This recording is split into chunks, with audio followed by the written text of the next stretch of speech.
Bienvenidos al podcast Cristianismo Historia. Te dejamos con la lectura del capítulo 14 del tomo 2 del comentario a los Romanos de Martyn Lloyd-Jones. Deseamos que sea para tu gozo. Capítulo 14. ¿Qué, pues, somos mejores que ellos? No, de ninguna manera, porque ya hemos demostrado, tanto a los judíos como a los gentiles, que todos están bajo el pecado, y 4 como está escrito, no hay justo, ni siquiera uno, no hay quien entienda. No hay quien busque a Dios. Todos se han desviado del camino, todos se han vuelto inútiles, no hay quien haga el bien, ni siquiera uno. Garganta es un sepulcro abierto, con su lengua han usado el engaño. El veneno de los áspides está debajo de sus labios, su boca está llena de maldición y de amargura. Sus pies son veloces para derramar sangre. Destrucción y miseria hay en sus caminos, y el camino de la paz no han conocido. No hay temor de Dios ante sus ojos. Ahora bien, sabemos que todo lo que la ley dice, lo dice a los que están bajo la ley, para que toda boca sea tapada, y todo el mundo sea culpable ante Dios. Por lo tanto, por las obras de la ley ninguna carne será justificada ante sus ojos, porque por la ley es el conocimiento del pecado. Romanos 3, 9-20. Llegamos ahora a esta segunda sección del capítulo 3 de Romanos. Pablo ha estado demostrando en los primeros 8 versículos que había una ventaja en ser judío y en tenerlos oráculos de Dios. Había una ventaja en ser el pueblo de Dios, pero eso no significa que estuvieran en una posición favorecida con respecto a todo el tema de la ira de Dios, o de la salvación. Deberían haberlo estado, pero no lo estaban. Es una ventaja ser judío, es una ventaja tener las Escrituras, como es una ventaja ser hijo de padres cristianos. Pero no eres más salvo que un niño que no nace en una familia cristiana. Y eso es exactamente lo que Pablo está diciendo aquí en el verso 9. Dice, ya os he demostrado que tanto los judíos como los gentiles están sujetos al pecado. En cierto sentido, entonces, estamos volviendo al gran tema de toda esta sección que comenzó en el versículo 18 del capítulo 1. Desde entonces ha tratado las objeciones, las dificultades y los argumentos, pero ahora vuelve a su tema y va a dar su prueba final de las Escrituras. Ahora nos dedicamos a examinar eso. Empezamos por considerar este término tan interesante que utiliza directamente sobre todos ellos. Ya hemos demostrado tanto a los judíos como a los gentiles que todos bajo el pecado, en primer lugar. Observamos que es indicativo de un estado o una condición. Y esa es la forma en que la Biblia considera al hombre como resultado de la caída. Según la Biblia, todo ser humano se encuentra en una de las dos posiciones, o bien bajo el pecado o bien bajo la gracia. Esta es la única división que se reconoce en las Escrituras. Encontrarás términos alternativos para ello: bajo el pecado, se equipara a veces con estar bajo la ley, pero es lo mismo. El estado fundamental es estar. Ahora bien, no se puede enfatizar demasiado esto. La Biblia, a diferencia de gran parte de nuestro pensamiento, no piensa en absoluto excepto en estas dos grandes categorías. La Biblia no dice, es un buen hombre. La Biblia no pregunta cuánto bien hace o si es respetable, no hace ninguna de esas preguntas. Dice, todo hombre está bajo el pecado o bajo la gracia. En otras palabras, siempre debemos pensar en nosotros mismos, no en términos de acciones o de cualquier cosa particular que sea cierta en nosotros, sino que lo que importa es toda nuestra condición. Enseñanza del Nuevo Testamento se plantea en términos de pertenencia a un reino. El reino de Dios o el reino de este mundo. Permítanme utilizar una analogía. Si usted visitara un país extranjero, lo primero que le interesaría a la gente de ese país, lo primero que querrían saber de usted, no es el color de su pelo o de sus ojos, ni su saldo bancario, ni si es usted una buena persona, lo primero que querrían saber es a qué país pertenece. ¿Eres ciudadano de este país o eres extranjero? Querrían saber a qué reino perteneces. Y eso es algo absolutamente básico para una verdadera comprensión de la fe cristiana, del Evangelio cristiano. No empieza con detalles. Y ahí es donde mucha gente se equivoca con este Evangelio, la gente que piensa que si estás viviendo una buena vida eres un cristiano. Usted puede vivir una vida muy buena y no ser un cristiano en todo, porque tú no estás en ese reino. Hay gente buena bajo el pecado, en el reino y dominio de Satanás. Lo que realmente importa y cuenta es el reino al que perteneces. Ahora bien, Pablo dice, y esta es la afirmación asombrosa que todos, tanto judíos como gentiles, Están bajo el pecado, bajo el dominio del pecado, y pertenecen al reino del pecado. Esa afirmación, por supuesto, incluye cosas como esta, que toda la humanidad por naturaleza está bajo la culpa del pecado. Bajo el poder del pecado y bajo la contaminación del pecado es su afirmación fundamental, y todo lo demás se deriva de ella.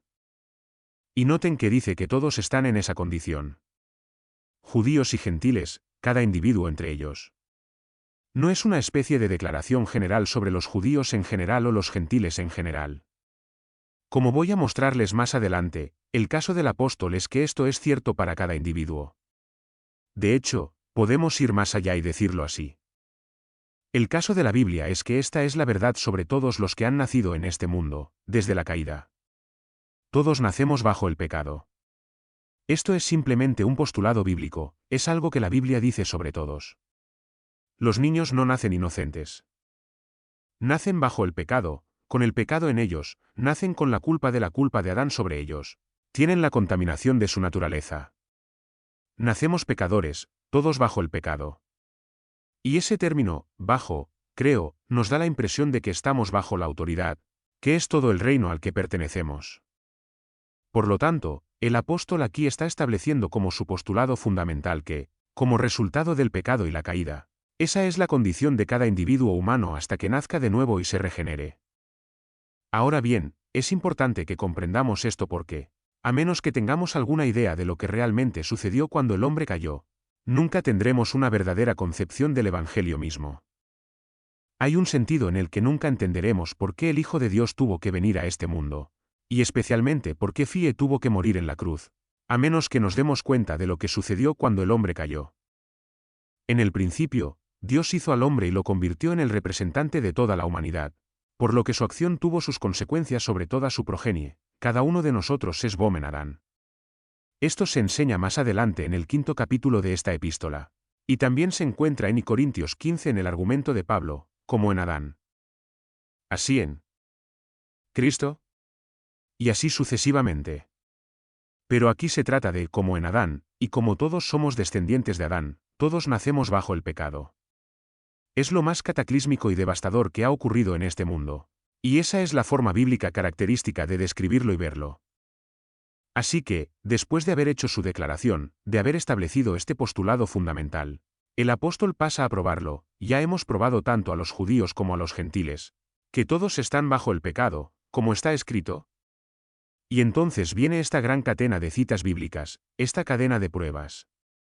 Pablo reúne sus maravillosas pruebas desde el versículo 10 hasta el 18, y una vez hecho esto, hace sus propios comentarios en los versículos 19 y 20. Pero por el momento estamos viendo los versículos 10 a 8, en los que selecciona, o elige deliberadamente, estas declaraciones particulares de los salmos y de los profetas. Con el fin de fundamentar su gran argumento, que todos, universalmente, sin una sola excepción, las personas buenas, las mejores y más agradables, así como las peores y más viles, todos están bajo el pecado. Ahora bien, se ha demostrado con bastante precisión y sin lugar a dudas que lo que el apóstol hace aquí es algo que se hacía con mucha frecuencia en la iglesia primitiva, y en particular, por los maestros y predicadores de la iglesia primitiva.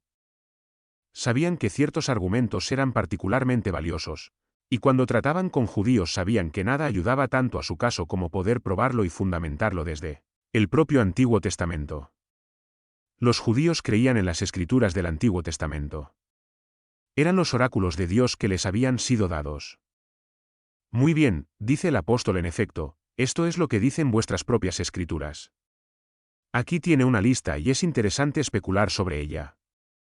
Los primeros cristianos tenían una serie de listas que habían sido recopiladas por los maestros y que, probablemente, la gente se había aprendido de memoria, de modo que, cuando estaban involucrados en una discusión sobre un aspecto particular de la fe cristiana, podían recordarlas y presentar sus argumentos. A esto lo llamaban el testimonium, una especie de testimonio de la verdad. Llamo tu atención sobre esto porque es algo que tú y yo podemos hacer de la misma manera. Por ejemplo, cuando se discute con un cristiano formal, nominal, que en realidad nunca ha leído mucho la Biblia, pero que se cree cristiano, cuando se le expone la fe cristiana de verdad y él trata de rebatirla. En esa ocasión es muy eficaz decir, pero mira, ¿te das cuenta de lo que dicen las Escrituras? Llévalos de vuelta a las Escrituras. Por eso, como creyentes, deberíamos estar bien versados en las Escrituras, y deberíamos memorizarlas o, si no lo hacemos, deberíamos en todo caso saber dónde encontrarlas. Deberíamos tener nuestra Biblia en el bolsillo para poder mostrarla y decir, esto es lo que dice, una forma de argumentación muy valiosa la Iglesia primitiva utilizaba con frecuencia. Estas pruebas para establecer ciertas posiciones. Aprendamos de ellos y demos cuenta de que esta sigue siendo una forma muy buena de llevar a la gente al conocimiento de la verdad. Así que vamos a ver esta cadena de pruebas que el apóstol presenta y pone ante nosotros. Pero antes de ver los detalles quiero destacar la importancia de lo que estaba haciendo. Y de lo que estamos haciendo en este momento. Este es un pasaje inusualmente importante. Está lleno de ciertas lecciones profundas y esenciales para nosotros, y sería una cosa muy tonta, me parece, ir directamente a las citas sin darse cuenta de lo que Pablo estaba haciendo. Por lo tanto, permítanme mostrarles ciertas cosas en general sobre esta lista de citas antes de que lleguemos. Lo primero que llama la atención es la trágica ceguera de los judíos con respecto a sus propias escrituras.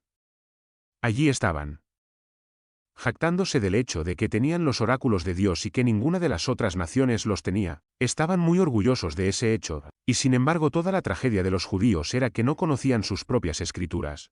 Las leían pero no podían ver el significado de lo que estaban leyendo. Pablo expone esto de una manera muy sorprendente en 2 Corintios 3, donde dice que el problema de los judíos era que tenían un velo sobre sus rostros. Luego continúa diciendo, pero sus mentes estaban cegadas, porque hasta el día de hoy sigue sin quitarse el mismo velo en la lectura del Antiguo Testamento, el cual se ha quitado en Cristo. Pero hasta el día de hoy, cuando se lee a Moisés, el velo está sobre su corazón. Allí estaban ellos, leyendo sus escrituras, orgullosos de ellas, jactándose de ellas. Y sin embargo estaban perdiendo todo el punto de esas escrituras, así que el apóstol va a mostrarles eso, citándoles sus propias escrituras. Las escrituras que conocían también pero sin entender realmente su significado y su importancia. ¿Recuerdas cómo nuestro Señor dijo lo mismo sobre ellos en Juan 5, 39, o si lo prefieres, escudriñad las escrituras? Escudriñad las escrituras, porque en ellas pensáis que tenéis la vida eterna, y ellas son las que dan testimonio de mí. ¡Qué tragedia! Con una Biblia abierta, por así decirlo, con el Antiguo Testamento delante de ellos, con todas estas profecías sobre el Señor, leyeron las palabras pero se perdieron el mensaje. Todavía hay muchas personas así, ¿no es así? Leen regularmente su Nuevo Testamento así como su Antiguo Testamento y sin embargo nunca han visto el mensaje y la doctrina de la salvación. Se puede ser un experto en las palabras de la Escritura y ser un completo ignorante con respecto a su verdad.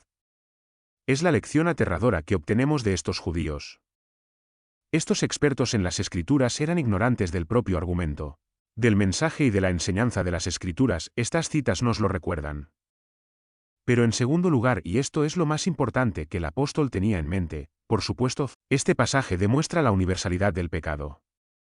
No hay ningún otro pasaje, quizás, que lo haga tan bien. Así que si alguna vez discutes con alguien sobre el hecho de que todo el mundo es pecador, formado en la iniquidad, que no nacemos en un estado neutral, sino que ya estamos bajo la ira de Dios, como dice Pablo en el capítulo 2 de Efesios, todos nosotros éramos por naturaleza hijos de la ira, igual que los demás, entonces este es el pasaje al que hay que acudir para demostrarlo. Y fíjense en la forma en que Pablo lo expone, como está escrito, dice, no hay justo. Pero no le basta con decir ninguno, sino que tiene que repetirlo, no hay justo, ni siquiera uno. Qué buen predicador era este hombre. Prueba de un buen predicador es la repetición. Porque un predicador que no se repite es muy pobre, no conoce a su congregación. Pero sigamos.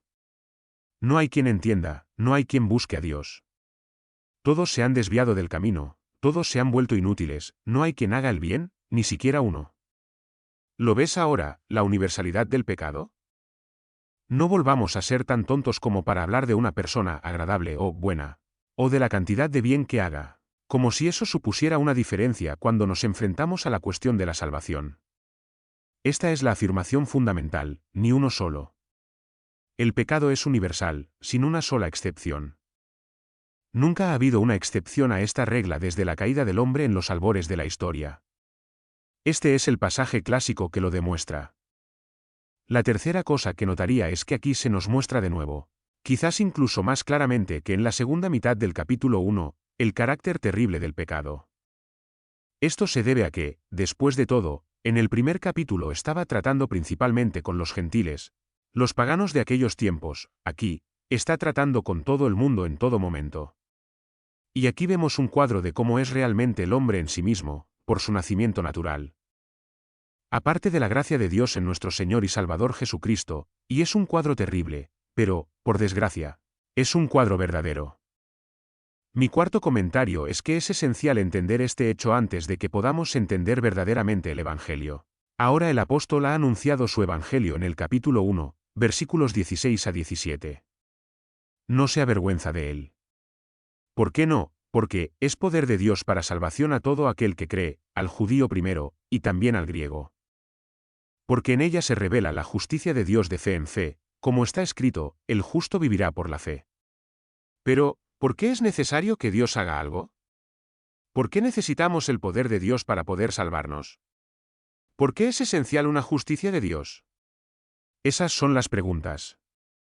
Y la única respuesta a ellas es la que tienes aquí en estas citas. Esto, como ven, es la preparación para el Evangelio. Esta es la manera de evangelizar. Porque evangelizar significa que no nos limitamos a hacer una declaración positiva de lo que hace el Evangelio. Mostramos a la gente su necesidad de él. En otras palabras, debe haber una convicción de pecado así como una exhibición de salvación. Y no hay muchos pasajes de las Escrituras en los que la terrible naturaleza y carácter del pecado se pongan de manifiesto con más fuerza que en esta sección en particular. Y se nota el método apostólico. Después de haber hecho una declaración general en el capítulo 1, 16-17 sobre el Evangelio, su carácter y su contenido, inmediatamente pasa a decir, ¿por qué? Porque la ira de Dios se ha manifestado desde el cielo contra toda impiedad e injusticia de los hombres que detienen la verdad con injusticia. Y lo que realmente está haciendo aquí es llevarnos a eso. Podría decir que los versículos 10 a 18 de este tercer capítulo no son más que una exposición del versículo 18 del primer capítulo, esta ira de Dios que. Eso el Evangelio es esencial, dice Pablo, por eso Dios ha tenido que hacer algo. Por eso Dios ha enviado a su propio Hijo, porque este es el estado de la humanidad. Así que cuando el apóstol evangeliza, lo hace de esta manera. No se acerca a las personas y les dice en su primera aproximación, ¿te gustaría ser un poco más feliz? ¿O te gustaría tener un amigo, o estás buscando orientación? No dice algo así. No empieza con eso, no puede empezar con eso. ¿De qué sirve hacer preguntas como esas si un hombre está en el reino equivocado, si un hombre está bajo el pecado? Lo principal no es si soy feliz o miserable, o cualquier otra cosa. La cuestión es cuál es mi relación con Dios en el juicio, cuál es mi reino. Si estoy bajo pecado, lo primero que quiero saber es cómo puedo salir de eso y estar bajo la gracia. Por lo tanto, no debemos dudar en decir que un evangelismo que no comience por una llamada al arrepentimiento y a la convicción de pecado es antibíblico. Es un error decir a la gente que puede venir a Cristo tal y como es y después arrepentirse y aprender algo sobre el pecado.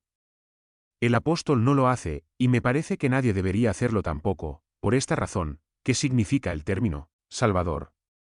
Digo que vengo a Cristo, que vuelo a Cristo como mi Salvador. ¿Qué quiero decir con ello? ¿De qué me salva Él? ¿Cuál es el contenido? Debe haber algún significado. Y en el momento en que uno se detiene y se hace ese tipo de pregunta, lo ve de inmediato. El negocio de la predicación es mostrar a los hombres dónde están bajo el pecado, y mostrarles la única manera de salir de él y de estar bajo la gracia. Ahora, esta sección, por lo tanto, es de suprema importancia en ese. Y mi último comentario es que al mostrarnos el carácter terrible del pecado y la espantosa posición del hombre tal, como es por naturaleza, nos muestra por contraste la gloria de la gracia de Dios. Pesar del hecho de que todos nosotros somos por naturaleza como se nos describe aquí, que Dios envió a su Hijo, hecho de mujer, hecho bajo la ley, para redimir a los que estaban bajo la ley, Gálatas 4, 4-5.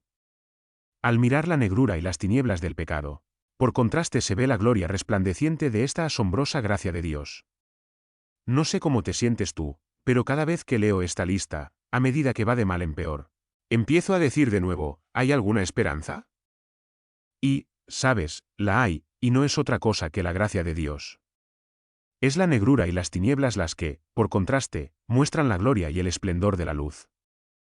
En otras palabras, siempre ha sucedido, a lo largo de los siglos en la larga historia de la Iglesia, que los hombres que han tenido el más alto concepto de la gracia y del Evangelio y que tienen la mayor gratitud en sus corazones hacia el Señor Jesucristo, han sido siempre aquellos que han sido más conscientes del pecado. Esto es inevitable. Como nuestro Señor mismo dijo en ese incidente al final de Lucas 7, sus pecados, que son muchos, son perdonados, porque ella amó mucho, pero a quien se le perdona poco, ama poco. Esta es otra forma de decir que cuanto mayor sea tu comprensión de la pecaminosidad de tu condición, mayor será tu comprensión del amor, la gracia, la compasión y la misericordia de Dios. Estos son mis comentarios generales. Ahora pasemos a ver las citas. Desde el punto de vista estricto de la clasificación, les interesará saber que los versículos 10, 11 y 12 son citas del Salmo 14 y del Salmo 53, luego, el versículo 13 está 5, 9, el versículo 14 es 1, 7 y los versículos 15, 16 y 17 están tomados de Isaías 59, 7 a 8. Por supuesto, el apóstol podría haber elegido muchos otros pasajes, los conocía. Pero escoge estos en particular para poner de manifiesto lo que quiere decir. Entonces, ¿hay alguna rima o razón en estas citas? ¿Lo pensó o simplemente citó versos al azar? Sin duda, está perfectamente claro que tenía un sistema definido en su mente. El apóstol Pablo era esencialmente lógico, pensaba muy claramente y va de punto en punto. De modo que se puede, si se quiere, dividirlo de esta manera. Los textos citados, los pasajes que aduce, pueden clasificarse en tres apartados principales. El primero, que comprende los versículos 10, n y 12, es una descripción y un relato generales del hombre en el pecado. La segunda sección, que comprende los versículos 14 a 17, es un relato particular del pecado en acción, el tipo de pecados de los que los hombres son culpables debido a su estado pecaminoso. Ya veis qué lógica tiene. Primero, la descripción general, luego las manifestaciones particulares. Esa es la manera de exponerlos y luego, en el versículo 18, para resumirlo todo de nuevo, da la causa de todo, que es que no hay temor de Dios ante sus ojos. Esa es, pues, la clasificación general en las tres secciones, pero él subdivide estas tres secciones, y la subdivisión, de nuevo, es perfectamente clara y evidente. Tomemos la primera y consideremos esta definición o descripción general del hombre en pecado que se encuentra en los versículos 2 y 12, como está escrito, no hay justo, ni siquiera uno, no hay quien entienda, no hay quien busque a Dios. Todos se han desviado del camino, todos se han vuelto inútiles, no hay quien haga el bien, ni siquiera uno. Ahora hay una división obvia de esto en dos subsecciones. Primero de todo el estado actual del hombre en el pecado, y luego el resultado general de estar en ese estado. Aquí está el estado general, ¿no hay justo? No hay quien entienda, no hay quien busque a Dios. Y, porque son así, el resultado es que, todos se han desviado del camino, todos se han vuelto inútiles. No hay ninguno que haga el bien, ni siquiera uno. Ahora, uno de los estudios más fascinantes que conozco es observar el funcionamiento de la mente de Pablo, porque nunca hay nada accidental aquí. Siempre antepone la causa al efecto, no se precipita en los detalles, siempre se preocupa por los principios. Y si queremos tener una verdadera comprensión de la doctrina cristiana, y del mensaje de la fe cristiana, tenemos que hacer eso. Debemos empezar por el estado del hombre antes de considerar las manifestaciones de ese estado. Así pues, veamos el estado del hombre como resultado del pecado y esta descripción general de su condición. Y lo primero que nos dice Pablo es que no hay justo, ni siquiera uno. Ahora bien, ser justo significa ser recto en el pensamiento y en la vida. Y este es un término muy importante. Ser justo significa que eres irreprochable con respecto a Dios y con respecto a tus semejantes. Ser justo no significa simplemente ser bueno, o moral, o respetable. El término justo, tal como se utiliza en las Escrituras, significa que eres irreprochable con respecto a Dios y con respecto a tus semejantes. De hecho, nuestro Señor mismo ha dado la descripción y definición perfecta de la justicia en su respuesta al abogado que le preguntó, ¿cuál es el gran mandamiento de la ley? Y nuestro Señor respondió diciendo, amarás al Señor tu Dios con todo tu corazón, con toda tu alma y con toda tu mente. Este es el primer y gran mandamiento. Y el segundo es semejante, amarás a tu prójimo como a ti mismo, Mateo 22, 36-39. Fíjate en el orden, comienza con la relación del hombre con Dios, y luego pasa a considerar su relación con sus semejantes. Y Pablo siempre las pone en el mismo orden. En el capítulo 18 habla de toda impiedad e injusticia de los hombres, Dios primero, el hombre después. Y lo mismo ocurre aquí. Así que podemos definir la justicia de esta manera. Significa vivir una vida en perfecta conformidad con la ley de Dios, es vivir como Dios desea que el hombre viva. Ahora bien, es absolutamente vital que tengamos claro esto, porque si no lo definimos con precisión nos encontraremos con que algunas personas dirán, bueno, ciertos hombres son muy justos. Otros no lo son y te harán caer si pueden, pero el hombre justo no lo hará. Pero, justo, no significa eso. No es una clasificación entre los hombres. Es el hombre definido en su relación con Dios y la ley de Dios. Y ser justo significa estar en absoluta conformidad con esa ley, sin ninguna mancha o sin ninguna falta. Y fíjate en la afirmación del apóstol. Simplemente dice que desde la caída del hombre no ha habido ni un solo justo. Ni uno solo. Ni Enoc. Ni Abraham. Ni uno solo. Desde que el hombre cayó de su estado de inocencia nunca ha sido recto, nunca ha sido justo. Siempre ha fallado, ya sea en su relación con Dios o en su relación con el hombre, de hecho, en ambos aspectos. El mejor hombre, el más noble, el más culto, el más filántropo, el mayor idealista, el mayor pensador, digan lo que quieran de él, nunca ha habido un hombre que pueda resistir la prueba de la ley. Suelta tu plomada, y él no es fiel a ella, no es recto, no es puro, no es irreprochable, no hay justo, ni uno solo. Por lo tanto, esa es la manera de predicar el Evangelio. Estoy seguro de que todos hemos conocido a personas que vienen a nosotros y nos dicen, saben, no puedo decir honestamente que alguna vez me haya sentido pecador, y son muy genuinos. Son muy sinceros al respecto, verán. Siempre han pensado en el pecado en términos de embriaguez y cosas por el estilo, y como nunca han hecho tales cosas, dicen, sería un verdadero hipócrita si dijera que me siento pecador. Hay gente que me ha dicho eso. La manera, entonces, de tratar con tal persona es simplemente decir esto, la Escritura dice que no hay justo. Ni uno solo, que nunca lo ha habido. ¿Eres tú la única excepción? En otras palabras, les dices, hay algo que no funciona en tu comprensión de la justicia, y en toda tu concepción del pecado. Nunca se han dado cuenta de que lo que hace que un hombre sea pecador es que no es como Dios lo hizo. Dios lo hizo perfecto. Le dio su ley, le dijo, guarda eso, te he hecho para que vivas así y seas así, ¿eres así? Si no lo eres, entonces no eres justo, y si no eres justo eres un pecador. Estás bajo el pecado y bajo la ira de Dios. ¿Ves lo trágico que es que, aunque tengamos nuestras Biblias abiertas, sigamos teniendo nuestra propia opinión privada en cuanto a lo que es el pecado y en cuanto a lo que es la justicia, y en cuanto a lo que satisface las demandas de Dios? La Escritura es perfectamente clara. Y si alguna vez has leído este capítulo sin saber lo que es sentir que eres un pecador, yo digo que es porque estás cegado, como lo estaban los judíos. Estás mirando las palabras pero no estás viendo el significado. Estás mirando las letras pero no estás entendiendo las palabras. Estás mirando la mera mecánica y nunca has entendido el espíritu. No hay nadie justo. ¿Y quién quiere decir que es justo en este sentido? En el momento en que te das cuenta del significado de esta palabra, ves de un vistazo que la declaración de la Escritura es perfectamente correcta. Cuando realmente miras el estándar de la justicia, ser bueno o malo o un poco mejor o un poco peor es una completa irrelevancia. Ahí está tu línea de plomada y o eres recto o no lo eres. Y el hecho de que estés un poco más cerca que otro hombre no te ayuda, estás destinado a ser recto. Totalmente recto, absolutamente recto.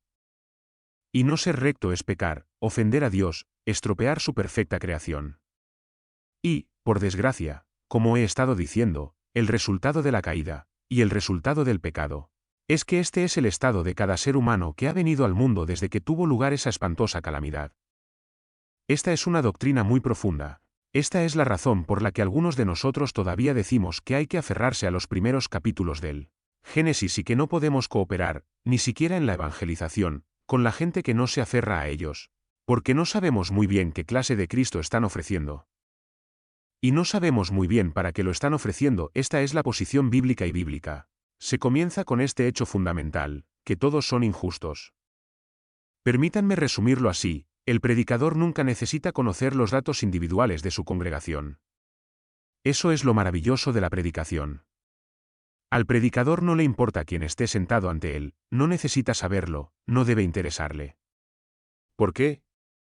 Bueno, porque sabe que todos los seres humanos no son justos, y realmente no importa desde el punto de vista del predicador si acaban de salir de una alcantarilla o si han salido del mejor salón de Londres, no importa si han venido del West End o del East End, del Polo Norte o del Sur. ¿Qué importa? No importa cómo vayan vestidos, ni su aspecto, ni su respetabilidad o su mala reputación. Nada de eso importa. Son almas, son personas, y por lo tanto no son justas y necesitan este evangelio porque es lo único que puede salvarlas. Y cuando vienen a ver al predicador al final, y empiezan a dar un catálogo de sus pecados, el predicador que realmente conoce sus escrituras debería decir, detente. No me importa lo que has hecho o lo que has sido. Solo eres un pecador como todos los demás y necesitas el mismo Salvador. Así que no nos interesa que las personas nos den testimonio de lo que fueron alguna vez, no importa. No hay nada más maravilloso en que una persona se salve que otra. No hay nada más maravilloso en que un hombre que ha sido un terrible borracho se salve, que un hombre que nunca ha tenido una gota de bebida en su vida, no hay ninguna diferencia. Ninguna en absoluto. Pero, ya ves, la gente está interesada, oh, no fue un testimonio maravilloso, dicen. ¿Lo has oído? Mi querido amigo, podría demostrar fácilmente, si me presionas, que es mucho más difícil salvar a la persona que no ha sido borracha, porque no sabe que no es justa. El borracho, si lo sabe, es terriblemente consciente de ello, pobre hombre. ¿Veis cómo pervertimos todo el evangelio por no ser bíblicos y por complacer a la carne y a la excitación carnal de las reuniones? Negamos la clara enseñanza de las Escrituras. Cuán importante es que vayamos en silencio, lenta y cuidadosamente a través de estas Escrituras y observemos estas profundas declaraciones. Es la ausencia de justicia lo que pone a todo ser humano bajo el pecado, bajo la ley, bajo la ira de Dios.